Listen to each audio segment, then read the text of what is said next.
Police స్టేషన్లోనే రక్షణ కరువు అయిపోయింది. ఒకవైపు మనం ప్రస్తుతం షాద్నగర్ పోలీస్ స్టేషన్ దగ్గర ఉన్నాం. అందరూ చూస్తుండగానే ఒక యువకుని గొంతు కోసిన మహిళ కుటుంబ సభ్యులని తెలుస్తుంది. ప్రేమికులకి ప్రాణహాని ఉంది అని అంటూ నిన్న పోలీస్ స్టేషన్ని ఆశ్రయించడం జరిగింది. యువకుడిని అమ్మాయి తరపున రిలేటివ్స్ పోలీస్ స్టేషన్లో ముందంటే సీఐ ఉన్నాక అక్కడ కానిస్టేబుల్ ఉన్నాక ముందే గొంతు కోసారు. ఆ వ్యక్తి కూడా 4 కుట్లు పడ్డాయని కూడా తెలుస్తుంది. గుట్టు చప్పుడు కాకుండా ప్రభుత్వ హాస్పిటల్కి వెంటనే హుటాహుటిగా తరలించారు. ఆ తర్వాత వాళ్ళని భయప్రాంతులకు గురి చేశారని తెలుస్తుంది. ఒకవైపు కూడా ఇద్దరు ప్రేమికులు ప్రేమించి పెళ్లి చేసుకున్నారు, పారిపోయారు. ఈ క్రమంలో అమ్మాయి వాళ్ళ కుటుంబ సభ్యులు ఎవరైతే నందిని వాళ్ళ కుటుంబ సభ్యులు కంప్లైంట్ ఇవ్వడం జరిగింది, మిస్సింగ్ కంప్లైంట్. ఈ క్రమంలో నందిని ఇద్దరు ప్రేమికులు వచ్చి మిస్సింగ్ కంప్లైంట్ క్లోజ్ చేసుకొని అదేవిధంగా మాకు రక్షణ కల్పించాలి అంటూ చెప్పడానికి షాద్నగర్ పోలీస్ మెట్లుని ఆశ్రయించారు. ఈ క్రమంలోనే ప్రస్తుతం వాళ్ళు చెప్తున్న సమాచారం మేరకు కూడా మనకున్న సమాచారం మేరకు కూడా పోలీస్ స్టేషన్లోనే ఈ దుర్ఘటన అనేది జరిగింది.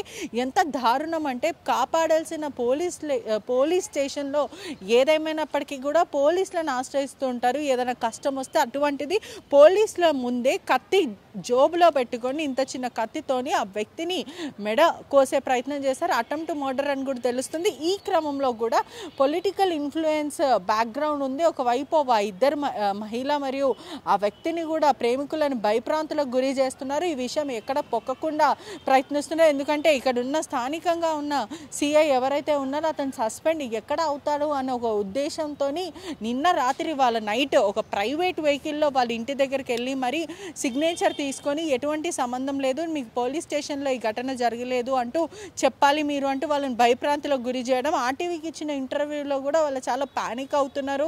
ఆఫ్ ద రికార్డు కూడా అక్క మాకు భయం వేస్తుందంటూ ఇటువంటివి చెప్పడం కూడా జరిగింది. ప్రస్తుతం ఎక్కడైతే ఘటన జరిగిందో అక్కడనే ఉన్నాము. ఒకవైపు కూడా సిఐతో మాట్లాడే ప్రయత్నం చేసినప్పటికీ కూడా ఎఫ్ఐఆర్ కాపీ అడిగినప్పటికీ అసలు ఏం జరిగింది, వాస్తవాలు ఏంటి, ఒకసారి మాకు దాని గురించి ఇన్ఫర్మేషన్ ఇస్తారా అన్నప్పటికీ కూడా నిరాకరిస్తున్నారు. ఈరోజు సండే మేము లేము అంటూ ఇటువంటి మాటలు చెప్తున్నారు. మరోవైపు కూడా శంషాబాద్ డీసీపీతో మాట్లాడినప్పటికీ అటెంప్ట్ మర్డర్ కేసు మీరు పెట్టారా, పోలీస్ స్టేషన్లో ఒక యువకుడిని మర్డర్ చేయడానికి ప్రయత్నించారు, మొత్తం మీద గొంతు కోసే ప్రయత్నం చేశారు, అతనికి 4 కుట్లు పడ్డాయి, అతని మీద ఎటువంటి కేసులు పెట్టారు అయినప్పటికీ అదొక చిన్న ఇంజరీ. అంటే శంషాబాద్ డీసీపీకి కూడా చాలా చిన్న మైల్యూడ్ విషయం. అంటే ఒక మనిషి పోలీస్ స్టేషన్లో ఒక మనిషిని గొంతు కోయడానికి ప్రయత్నిస్తే చిన్న అంటే దాని తీవ్రత చూస్తే చాలా చిన్నగా అనిపిస్తుందంటూ డీసీపీ చెప్పుకొస్తున్నారు. అంటే ఒక మనిషి మీద దాడి చేసి చంపాలి అనే ఒక ఉద్దేశంతో వస్తున్నప్పటికీ కూడా అటెంప్ట్ మర్డర్ చేస్తే డీసీపీ గారికి చాలా చిన్న విషయంగా అనిపిస్తుంది. అంటే పోలీస్ స్టేషన్లో కాపాడాల్సిన కాకి పోలీసులే ఇటువంటివి చేస్తూ ఉండి ఒకవైపు బడాబాబులకు కానీ అధికారులకు కానీ మరోవైపు చూసుకుంటే కూడా పొలిటీషియన్కి తొత్తుగా పనిచేస్తున్నారా అనే ఒక విషయం కూడా వెలుగులోకి వస్తున్న పరిస్థితి కనిపిస్తుంది. ఒకసారి మనం లైవ్లో డీసీపీకి మళ్ళీ ఒక్కసారి కాల్ చేద్దాము. దాని తీవ్రత చాలా చిన్నగా ఉంది అంటూ మాట్లాడుకొస్తున్నారు. ఏదైనప్పటికీ కూడా సీసీటీవీ ఫుటేజ్ ఒకవేళ పోలీసులు ఇది నిరాకరించినప్పటికీ కూడా ఎక్కడైతే షాద్నగర్ పోలీసులో స్టేషన్లో ఈ ఘటన జరగలేదు అంటూ పోలీసులు నిరాకరిస్తే ఆ మహిళ కానీ ఆ వ్యక్తి కానీ లోపలికి వచ్చారు. ఆ తర్వాత బయటికి వెళ్ళే సీన్ అంటే ఇన్ అండ్ అవుట్ సీన్ చూపించమని కూడా మీడియా అడుగుతుంది. ఎందుకంటే లోపలికి వచ్చిన సమయంలో వాళ్ళు ఎలా అయితే నడుచుకుంటూ వెళ్ళారో బయటికి వెళ్ళినప్పుడు కూడా అలానే నడుచుకుంటూ వెళ్ళాలి, కానీ రక్తం అడుగులో రక్తం వస్తుంగా బయట నడుచుకుంటూ వెళ్ళారు కదా.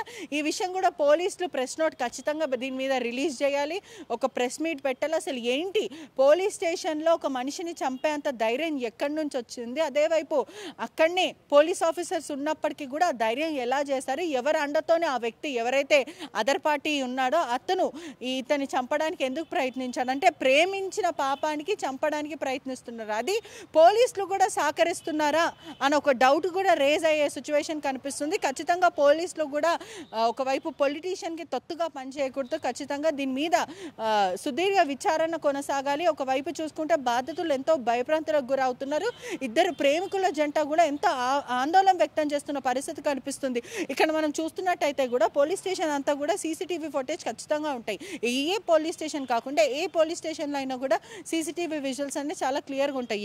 ఎప్పుడైతే వాళ్ళు ఇన్ అయ్యారో అవుట్ అయ్యే విజువల్స్ కూడా చాలా క్లారిటీగా ఉంటాయి. ఇవే విషయం కూడా మనము డీసీపీని కానీ లేకపోతే సీఐని అడిగినప్పటికీ కూడా మీకెందుకు అని అడుగుతున్నారు. అంటే విలేకరులు అడగకపోతే ఇంకెవరు అడుగుతారు? ఆ అబ్బాయికి కూడా ఎవరైతే నాని అనే వ్యక్తి ఉన్నారో తల్లిదండ్రులు ఇద్దరు కూడా చనిపోయారని కూడా తెలుస్తుంది, అనాథగా ఉన్నారు. మరోవైపు కూడా పొలిటీషియన్సే కానీ పలువురు పోలీసులు కానీ అతని భయప్రాంతాలకు గురి చేస్తున్నారు. నీకు ఎవరు లేరు కదా, నోరు మూసుకొని ఉండు అని చెప్తున్నారు. అంటే ప్రేమించిన పాపానికి ఇటువైపు పోలీసులు మరోవైపు పొలిటీషియన్లు ఒత్తిడికి వాళ్ళని గురి చేస్తున్నారంటే ఎంత దారుణమైన ఘటన చూడొచ్చు. ఇక్కడ మొత్తం అంతా కూడా సీసీటీవీ ఫుటేజ్ ప్రతి దగ్గర ప్రతి పోలీస్ స్టేషన్లో కూడా ఉంటాయి. దీని మీద ఒకవేళ ఇది తప్పుడు వార్త అని కూడా పోలీసులు ఖండిస్తున్నప్పటికీ కూడా, ఒకవేళ ఖండించినా కూడా ఇది ఫేక్ న్యూస్ అని చెప్పినప్పటికీ పోలీసులు ఖచ్చితంగా దీని మీద ఇన్ఫర్మేషన్ ఖచ్చితంగా ఇవ్వాలి. ఏదైతే సీసీటీవీ ఫుటేజ్ ప్రెస్కి రిలీజ్ చేయడమో, ఒక ప్రెస్ మీటింగ్ పెట్టడమో ఖచ్చితంగా కూడా దీని మీద సుదీర్ఘ విచారణ కూడా, మరోవైపు అధికారులు కూడా దీని మీద ఖచ్చితంగా మీరు